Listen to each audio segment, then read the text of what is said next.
You ever find yourself running through town after town, finding nothing but scraps of loot as if every player on the server had respawned in the last 10 minutes right before you did, and they ran through each building leaving behind only chem lights and road flares for you to loot? Well, if that's been the case, you don't need to worry anymore. In this video, I'll teach you exactly how loot spawns, and how you can use it to your advantage so that you're not left with nothing but scraps and doomed to die 15 minutes later to a common cold with no food and water.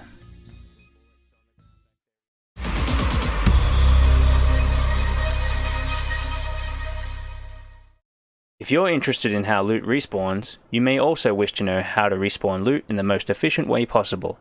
This is going to be featured in my next video, so subscribe if you're wanting to learn more.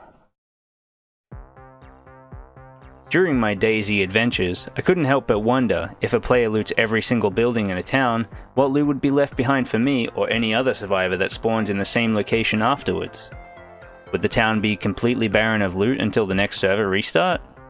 But after looting an entire town and logging out for the restart, I logged back in to not only find there was very little new loot in the town, there was also a lot of old loot, including anything I had dropped on the ground that definitely didn't spawn in that town.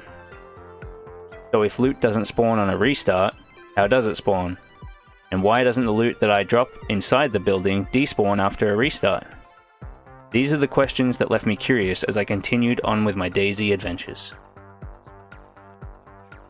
So, how does loot spawn? Well, we can start by thinking of the buildings like containers that are holding loot until a player comes along to take away or drop off more loot. While the container has loot inside, there's no reason for fresh loot to spawn. When the container becomes empty, and no players are within the immediate vicinity however, the container's loot is triggered, and the building will be refilled with fresh loot. No server restart is required for this. This means that the doors being open on the building has nothing to do with the building being looted or not. First, we start by removing each item from the building we want fresh loot to spawn in. Make sure to grab everything. Even a single bullet hiding in the corner will stop new loot from spawning back in. Second, take all the items you've looted and drop them off a good distance away from the buildings you've looted. Hiding the items in a bush is a good idea if you're interested in coming back for any of these items. Third, now we need to move away from the location. I'm not certain how far we need to go exactly, but a distance of about 150 meters seems to do the trick for loot spawn to trigger. Fourth, head back to the buildings we emptied, and they should now be filled with loot.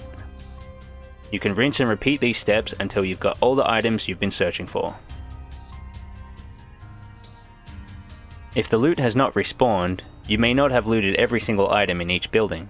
Double check each one to make sure there's no tiny items like loose bullets or a pen hiding somewhere.